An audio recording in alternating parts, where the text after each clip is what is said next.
कि sleep related breathing disorder is basically a continuum, एक तरह से जैसे है सिंपल स्नोरिंग से लेके रेगुलर स्नोरिंग से लेके अपर एयर रेजिस्टेंस सिंड्रोम, यानी जब इंसान की सांस घुटती है, बंद नहीं होती है, to apnea, which is apnea means basically stoppage of breathing. And when that happens during sleep, it is called sleep apnea. And sleep apnea जो है, it becomes pathological if it is more than 10 seconds in duration and with more than 5 events per hour. So एक तरह से इसकी definition ये है कि जो है, अगर 10 बार से ज्यादा आपकी सांस हर घंटे में 10 सेकंड से ज्यादा रुकती है, तो then it is a significant kind of a disorder. दूसरी चीज ये है कि द थिंग इज कि this condition is a very common condition because say around 40% of the people snore. One of the cardinal symptoms of sleep apnea, यानी मुख्य तरीके का एक सिम्टम है जिसको हम निगलेक्ट करते हैं, because most of us feel, हम ये मान के चलते हैं कि खराटो बड़ी नींद आ रही है तो बहुत अच्छी नींद आ रही है, जबकि ऐसा नहीं है।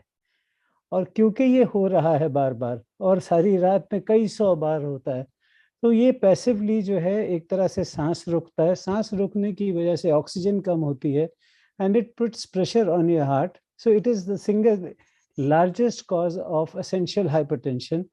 It is basically a big cause for developing diabetes or maybe propagating diabetes. It is one of the biggest causes for strokes.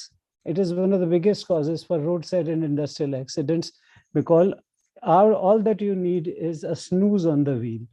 आधे सेकंड का झटका काफी है, या आधे मिनट से कम का झटका काफी है आपको किसी भी तरह के एक्सीडेंट के लिए।